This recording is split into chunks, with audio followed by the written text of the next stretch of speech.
प्यारे विद्यार्थियों, आज हम लोग 8वीं कक्षा की गणित के अभ्यास 2.1 के प्रश्नों को हल करना सीखेंगे। तो दूसरा अध्याय वर्ग एवं वर्गमूल हम लोग पढ़ रहे हैं। तो किसी भी संख्या का वर्ग कैसे ज्ञात किया जाता है और किसी संख्या का वर्गमूल कैसे ज्ञात किया जाता है, यह सब हम लोग पिछले वीडियो में सीख चुके। तो आज अभ्यास 2.1 के 4 प्रश्न हमने लिखे हैं और इन चारों प्रश्नों को ही आज हम लोग हल करेंगे। तो देखिए, पहला प्रश्न है, निम्नलिखित में से पूर्ण वर्ग संख्याएं बताइए। तो देखिए, कुछ संख्याएं लिखी हैं 11, 12, 16, 32 और 36। प्रश्न पूछ रहा है निम्नलिखित में से पूर्ण वर्ग संख्याएं बताइए। तो देखिए, पहला प्रश्न पूर्ण वर्ग संख्या से संबंधित है। तो हमने आपको बताया था कि जिस संख्या माने चेक करना हो संख्या को कि वह पूर्ण वर्ग है या नहीं, उसके आप अभाज्य गुणनखंड कर दीजिए। अगर छोटी संख्या है तो अभाज्य गुणनखंड करिए और फिर समान गुणनखंडों के जोड़े बनाइए। और समान गुणनखंडों के जोड़े बनाने पर यदि कोई भी गुणनखंड शेष ना बचे तो वह संख्या पूर्ण वर्ग है, अन्यथा वह पूर्ण वर्ग नहीं है। तो हालांकि यहाँ पर जो संख्या है वो अत्यंत ही छोटी हैं, आपको यह प्रक्रिया भी करने की ज़रूरत नहीं है, आप मौखिक ही इनका उत्तर दे सकते हैं। और देखिए, मैं आपको समझा रहा हूँ कैसे आप करेंगे। तो देखिए, पहला प्रश्न में पूछा 11 क्या पूर्ण वर्ग है। तो आप देखिए, पूर्ण वर्ग संख्याएं 1 का जब स्क्वायर करते हैं तो 1 होता है, और 2 का स्क्वायर हमने ज्ञात किया 4, और 3 का स्क्वायर ज्ञात किया 9, और 4 का वर्ग होता है 16, और 5 का वर्ग होता है 25, और 6 का वर्ग होता है 36, और 7 का वर्ग होता है 49, 8 का वर्ग 64, और 9 का वर्ग होता है 81। तो मैंने 9 तक का 20 तक का हमने कहा था कि आप वर्ग याद रखिए, लेकिन देखिए 9 तक भी याद है। तो देखिए, 11 संख्या 3 का वर्ग है 9 और 4 का वर्ग है 16, और 9 और 16 के बीच में आपकी संख्या जो 11 है वह आती है। तो एक संख्या 9 वर्ग है, उसके बाद डायरेक्ट 16 वर्ग है। 11, 12, 13, 14, 15 ऐसी जो संख्याएं हैं यह पूर्ण वर्ग नहीं है, क्योंकि 4 का वर्ग है, फिर 5 पूर्ण वर्ग नहीं है, 6 नहीं है, 7 नहीं है, 8 नहीं है, लेकिन 9 पूर्ण वर्ग है। और 9 के बाद 16 आ गया, तो इसी के बीच में आपके 11 और 12 आ गए।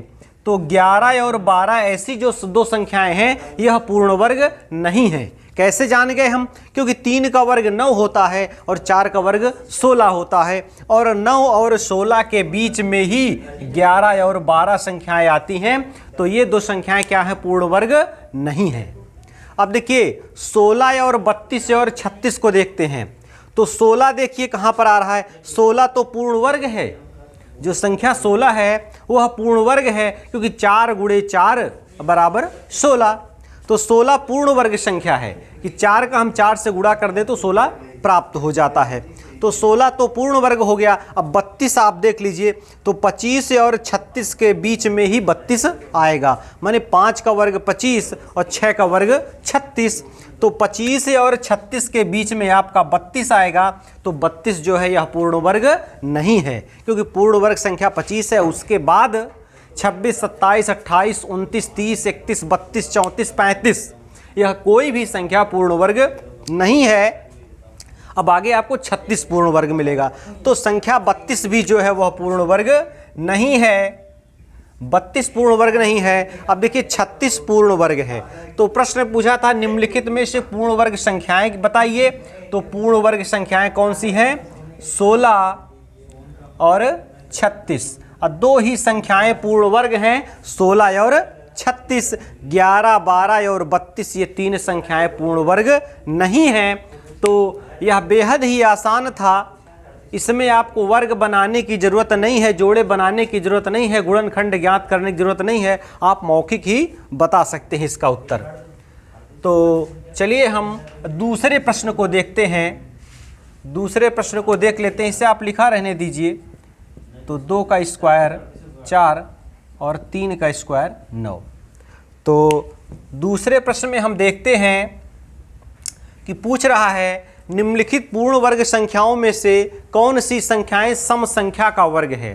तो देखिए यह प्रश्न भी बिल्कुल हल कुछ भी नहीं करना, आप खाली समझिए। सम संख्या का वर्ग हमेशा ही सम संख्या होता है। सम संख्या का वर्ग हमेशा सम संख्या होता है। जैसे आप देखिए 2 सम संख्या है, इसका वर्ग भी देखो सम संख्या है। 4 माने सम संख्या है, इसका वर्ग 16 भी सम संख्या है। 6 सम संख्या, इसका वर्ग भी देखिए 36 सम संख्या है। और 8 सम संख्या है, अब इसका वर्ग भी 64 है, सम संख्या है। 9 देखिए विषम है, इसका वर्ग भी विषम है। तो कहने का तात्पर्य है कि यहाँ देखिए 121 माने विषम है इसका इकाई अंक, तो यह विषम संख्या का वर्ग है। यह वर्ग अब विषम संख्या का है। पूछ रहा है सम संख्या का वर्ग कौन सा है। निम्नलिखित में पूर्ण वर्ग संख्या, सारी संख्याएं क्या है पूर्ण वर्ग हैं। अब पूछ रहा है इसमें सम संख्या का वर्ग कौन सा है।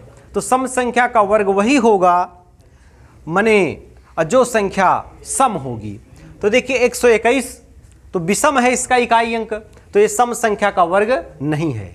225 5 विषम संख्या है इसका इकाई अंक, इसलिए यह भी सम संख्या का वर्ग नहीं है। और 256 देखिए माने इसका इकाई अंक 6 है जो सम है, यह सम संख्या का वर्ग है। तो दूसरे में 256 जो है सम संख्या का वर्ग है और यह 16 का वर्ग है। फिर देखिए 1296 है, तो इसका भी इकाई अंक देखिए सम संख्या है, तो 1296 भी क्या है सम संख्या का वर्ग है। और यह 36 का वर्ग है।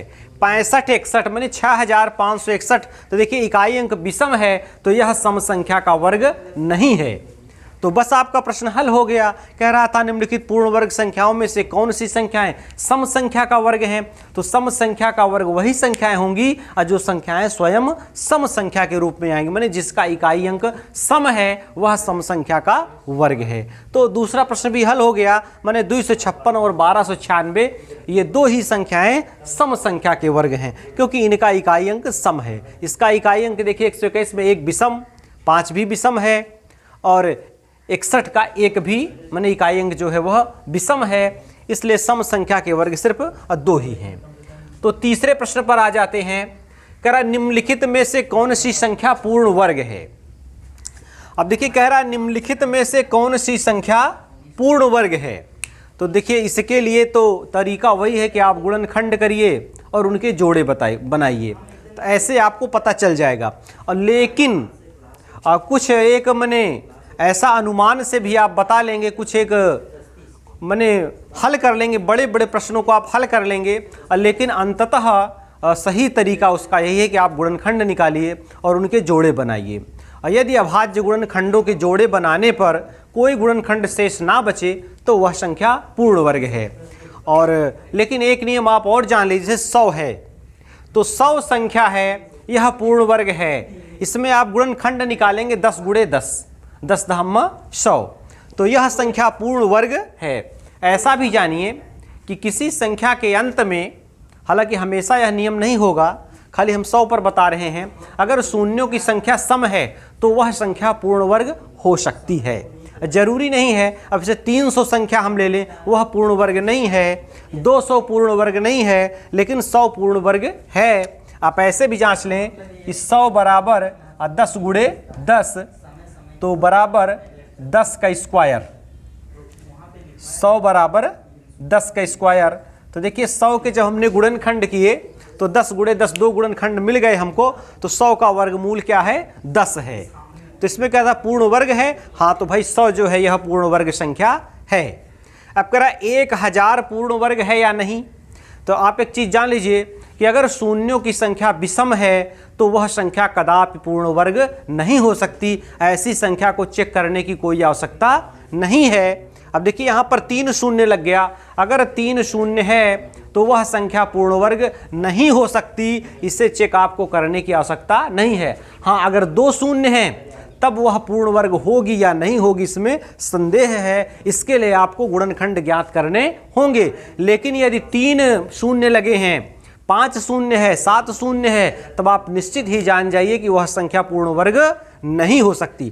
तो 1000 क्या पूर्ण वर्ग नहीं होगी। इसके गुणनखंड आप करेंगे तो माने आ जाएगा 10 गुणे 10 गुणे 10, तो एक गुणनखंड शेष बच जाएगा जोड़े जब आप बनाएंगे, तो इसलिए क्या यह पूर्ण वर्ग नहीं है। और वैसे भी आप संख्या देखकर बता दीजिए कि पूर्ण वर्ग नहीं है, क्योंकि इसके आगे, एक के आगे शून्यों की संख्या 3 है, तो कभी भी शून्य जब विषम मने अंकों में आएंगे तब वह संख्या पूर्ण वर्ग नहीं होगी। तो 1000 पूर्ण वर्ग नहीं है। अब देखिए इसी प्रकार एक संख्या यह लिखी है, संख्या बड़ी है लेकिन आप जानिए शून्य जो है वह विषम में है, माने एक शून्य लगा है और एक संख्या विषम होती है। तो अब इतनी बड़ी संख्या का आप गुणनखंड करने से क्या लाभ, हम ऐसे ही बता दे रहे कि यह संख्या पूर्ण वर्ग नहीं है। गुणनखंड आप करना चाहेंगे तो गुणनखंड करें, लेकिन यह संख्या पूर्ण वर्ग नहीं है। अच्छा क्यों नहीं है? क्योंकि इसके आगे 5 के आगे एक शून्य है, तो अगर एक शून्य होगा किसी संख्या के बाद लास्ट में इकाई अंक, तो वह पूर्ण वर्ग नहीं होगी। 2 अगर शून्य होंगे तो पूर्ण वर्ग हो भी सकती है और नहीं भी हो सकती। लेकिन अगर 3 शून्य लग गए, माने लास्ट डिजिट के बाद अंतिम में 3 शून्य हैं, तो वह संख्या कभी भी पूर्ण वर्ग नहीं हो सकती। लास्ट में अगर 4 शून्य हैं तो वह संख्या पूर्ण वर्ग हो भी सकती है और नहीं भी हो सकती। लेकिन अगर 5 शून्य लग गए तो वह संख्या कदापि पूर्ण वर्ग नहीं है। तो आप देखिए यह संख्या 1 2 3 4 5 6, इसके बाद 5 शून्य है। देखिए संख्या बहुत बड़ी है, अगर इसके गुणनखंड आप करेंगे तो आप परेशान हो जाएंगे, बहुत समय लगेगा। लेकिन ऐसे आप प्रश्न देखते ही बता देंगे कि यह संख्या पूर्ण वर्ग है अथवा नहीं है। देखिए 5 शून्य है, तो 5 शून्य लास्ट में है, इसलिए यह पूर्ण वर्ग नहीं होगी संख्या। तो बस आप इस प्रश्न में यही नियम याद रखिए, अगर लास्ट में शून्यों की संख्या सम है तो वह पूर्ण वर्ग हो सकती है, लेकिन चेक करना पड़ेगा। लेकिन अगर उनकी संख्या विषम है तो वह पूर्ण वर्ग कभी भी नहीं होगी और उसे चेक करने का कोई लाभ नहीं है। बड़े बड़े गुणनखंड ज्ञात करने की कोई आवश्यकता नहीं है। तो प्रश्न में पूछा था कौन सी संख्या पूर्ण वर्ग है, तो हमने पाया कि 100 पूर्ण वर्ग है, इसके अलावा कोई भी संख्या पूर्ण वर्ग नहीं है। तो इसका उत्तर केवल एक पूर्ण वर्ग में 100 को जाएगा, बाकी ये तीनों जो प्रश्न हैं यह पूर्ण वर्ग नहीं है। कारण हमने बताया कि लास्ट में अगर शून्यों की संख्या विषम है तो वह संख्या पूर्ण वर्ग नहीं होगी, लेकिन अगर सम है तो वह पूर्ण वर्ग होगी अथवा नहीं होगी, आपको चेक करना पड़ेगा। तो इस प्रकार से तीसरा प्रश्न आपका हल हो गया। तो अब चौथे प्रश्न को हम देख लेते हैं। चौथे प्रश्न में कह रहा है निम्नलिखित में से कौन सी संख्या पूर्ण वर्ग है। फिर देखिए पूर्ण वर्ग का ही प्रश्न पूछ लिया, तो देखिए इसे भी आप बेहतर माने बड़े आराम से समझ लेंगे कि देखिए 22 है, इसका तो आप मौखिक बता सकते हैं पूर्ण वर्ग है या नहीं, क्योंकि देखिए 16 के बाद 25 है, 4 का वर्ग 16, 5 का वर्ग 25, और बीच में संख्याएं 17, 18, 19, 20, 21, 22, 23, 24, तो यह कोई भी संख्या पूर्ण वर्ग नहीं है। तो 22 भी क्या पूर्ण वर्ग नहीं है, क्योंकि 25 माने 16 के बाद डायरेक्ट 25 पूर्ण वर्ग आएगा, बीच में जो संख्याएं आ रही हैं वह पूर्ण वर्ग नहीं है। तो 22 तो कट गया। अब 121 की बात कर लें तो देखिए 121, तो आप गुणनखंड ज्ञात कर लीजिए, नहीं तो 11 का वर्ग है, तो 121 बराबर 11 गुणते 11, तो 11 का स्क्वायर। तो देखिए जोड़े जब हमने बना लिए तो इसके समान गुणनखंडों के जोड़े बन गए, तो यह संख्या क्या पूर्ण वर्ग है। वैसे भी आप याद रखिए कि 11 का स्क्वायर 121 होता है, तो आपकी ये 121 जो संख्या है यह पूर्ण वर्ग है। तो पहली संख्या हमने नोट कर लिया, पूर्ण वर्ग क्या है 121। अब देखिए 343, अब देखिए यहाँ आप गुणनखंड मत करिए, मैं एक छोटा सा नियम बता रहा हूँ, आप याद रखिए, तो बड़े बड़े प्रश्नों को आप बड़े आराम से हल कर लेंगे। जिस संख्या के अंत में 2 आए, 3 आए, 7 आए, 8 आए, वह संख्या कभी भी पूर्ण वर्ग नहीं हो सकती, उसमें आपको गुणनखंड चेक करने की कोई आवश्यकता नहीं है। अब देखिए 343 आ गया, इसका इकाई अंक 3 है, यह कदापि पूर्ण वर्ग नहीं होगा। यहाँ अपना समय खराब करने की हमें कोई आवश्यकता नहीं है, इसका गुणनखंड ज्ञात करने से कोई लाभ नहीं, क्योंकि इसका इकाई अंक 3 है, तो यह पूर्ण वर्ग नहीं हो सकता। अच्छा क्यों 3 है तो पूर्ण वर्ग नहीं होगी, प्रश्न एक यह भी बन जाएगा कि ऐसी कौन सी बात है कि मैंने जिसका इकाई अंक 3 हो जाए वह पूर्ण वर्ग नहीं होगी। तो आप देखिए 1 से लेकर के 9 तक की संख्याओं के हमने पूर्ण वर्ग माने वर्ग बनाए हैं, तो किसी में देखिए इकाई का डिजिट 3 आ रहा है क्या? नहीं आ रहा।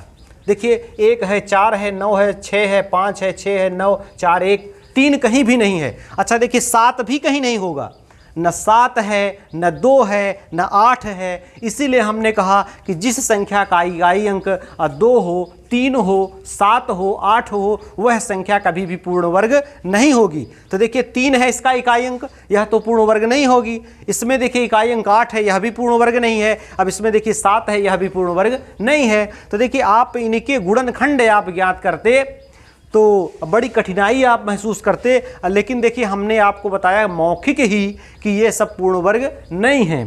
तो अच्छा, मौखिक तो हमने बता दिया, लेकिन वैसे आप गुणनखंड आप करके इन्हें आप स्वयं चेक करिए, क्योंकि मैंने अंतिम तरीका तो है कि आप गुणनखंड करके इनका चेक करिए। तो तरीका मैं बता दे रहा हूँ, अब बाकी गुणनखंड आप इनके स्वयं करिए रफ में। और लेकिन पूर्ण वर्ग संख्या इसमें खाली एक संख्या है 121। तो याद रखिए, जिन संख्याओं का इकाई अंक 2 हो, 3 हो, 7 हो, 8 हो, वह संख्याएं पूर्ण वर्ग कभी भी नहीं होती। तो इस तरीके से 4 प्रश्न हमने आज हल किए, और इन चारों प्रश्नों को आप अपने से अच्छे से अभ्यास करिए। प्रश्न भी हमने बोर्ड पर नोट कर दिए ताकि आप प्रश्न नोट कर लें और प्रश्न को स्वयं हल करें। अगर कोई दिक्कत होती है तो पुनः आप वीडियो देखें। तो आज बस इतना ही, शेष प्रश्नों को हम कल हल करेंगे। धन्यवाद।